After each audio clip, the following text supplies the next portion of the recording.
maanta ay bishu tahay 16 bisha September runtii waxaa noola jooga xaruntii guddoonka waxbarashada wafdi ballaaran oo ka kooban waaxihii wasaaradda waxbarashada waftigaas oo uu hormuud u yahay guddoomiyaha xafiiska imtixaanada qaranka Daawud runtii waa arrin aad u muhiim ah oo soo dhaweynayno in ay nala ogaadaan xoogaal u noqdaan hawlaha ballaaran ee waxbarashada gobolka ee soconaysa waana nasiib wanaag sanad dugsiyeedkii bilowgiisii bishii horeysay sanad dugsiyeedkii cusbaa 2019-2020 in ay ku soo beegmeen xoogaal u noqdaan hawlaha soconaya guud ahaan hadday noqoto arrimihii maamul daadejinta ee dowladda hoose iyo wasaaradda waxbarashadu ay wada wadeen oo ay kormeer dugsiyada ku soo eegayaan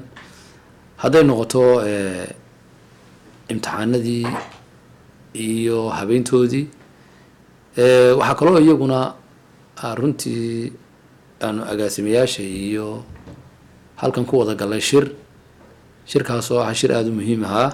oo maanta noo qabsoomay maxaadada waxbarashada islaamiga ah ama waxbarashada shareecada lagu dhigo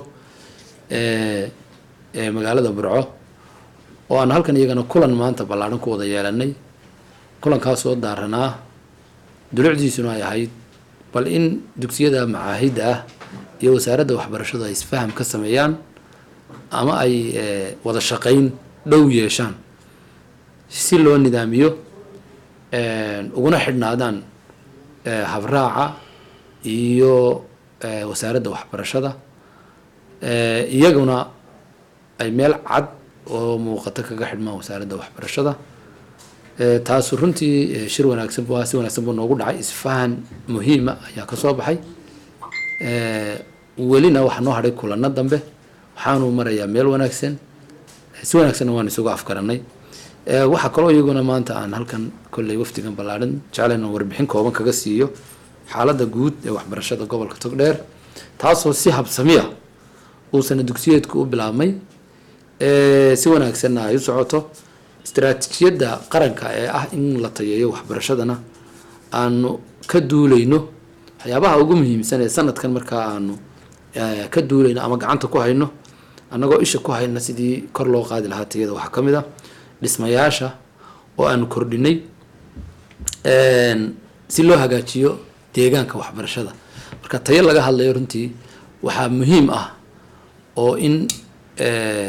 culayska la saaro ay tahay ama ay ka bilaabmaysaa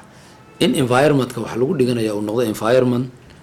saamaxaya in la tayeeyo tacliintii ilmihiina uu ku raaxaysan karo ama uu jeclaysan karo waxaanu ku kordhinay dhismayaal cusub iskuulo fara badan 14 galaas oo qaarna imika ay dhammaadeen qaarna gacanta lagu hayo waxa kale oo aanu iyagana aanu culayska saarnay hoolashan hablaha ama guryahan hablaha ee girlfriend space u gaarka ah kuwaas oo intii lahayd mooye inta kale iyagana aanu ku kordhinay waxa imika mid cusub aanu ku kordhinay dugsiga Maxamuud Axmed Cali kuwii kale ee hore u dhisnaana aanu dayactirnay waxa kale oo iyaguna jira 9 galaas oo iyaguna la dayactirayo oo barbar socda oo ka mid yahay 3 galaas oo qasabka 21 November 5 galaas oo Sheekh Yuusuf iyo 2 galaas oo Maxamed Cali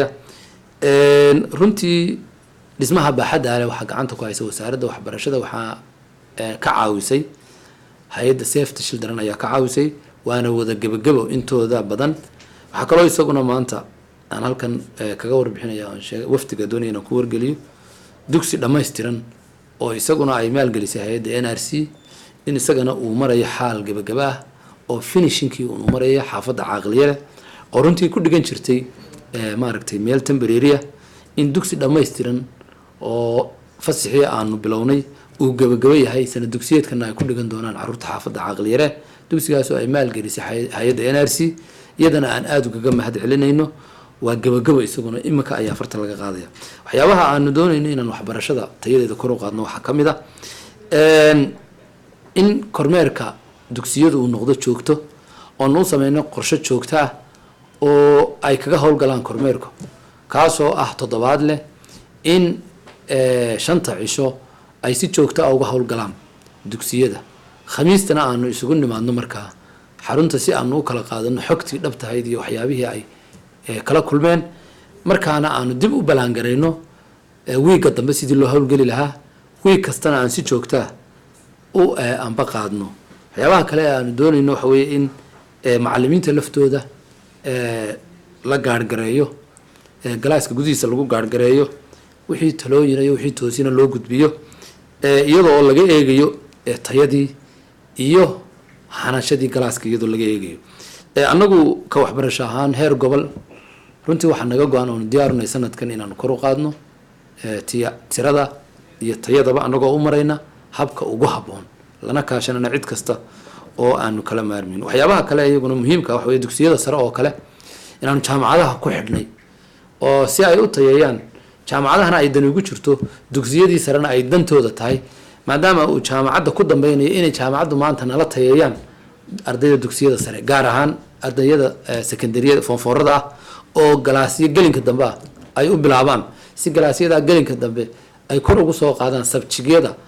ay ka muuqatay inay ku liitaan ama ay ka hooseeyaan taana way naga aqbaleen jaamacadu sanadkii horena runtii way fuliyeen waxaanan aad iyo aad ugaga mahad celinayaa kaalintii mugga lahayd ay sanadkii hore ka qaateen sanadkanna inaanu dhaqso u bilowno ayaa noo qorshaysan haddii la yidhaahdo dugsiyada hoose dhexe laftooda in iyagana aanu ku xidhno dugsiyada sare si ay iyaguna kor ugu soo qaadaan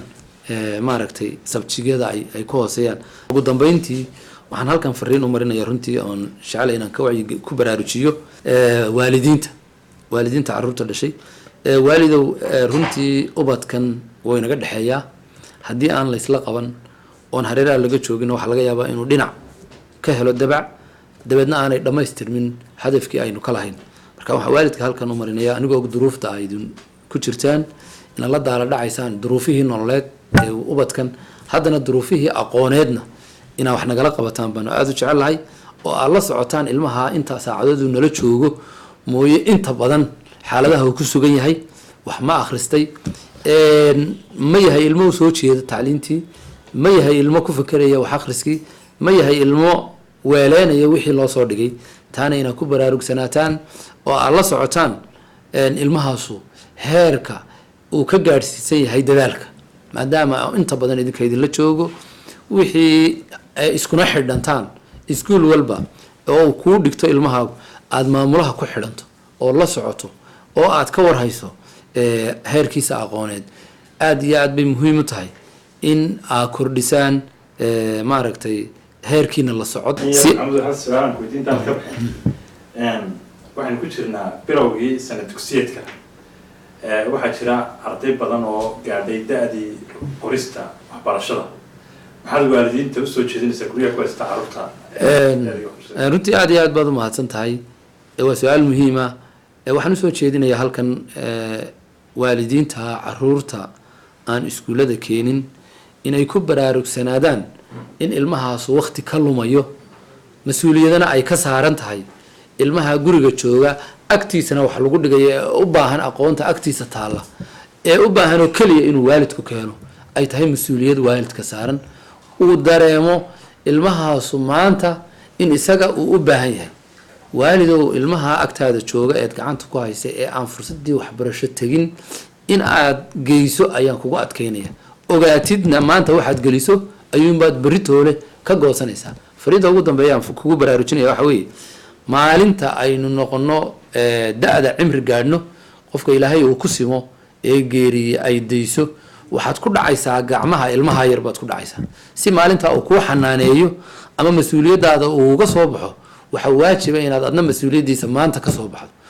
ugu dambeyn waxaan halkan runtii mahadnaq uga soo jeedinaya aada iyo aada uguna hambalyeynaya siyaasadda cad ee wasaaradda waxbarashadu ay ka qaadatay dardargelinta iyo nidaaminta habeynta iyo kala xadeynta waxbarashada heerarkeeda kala duwan taasoo ah runtii arrin muhiima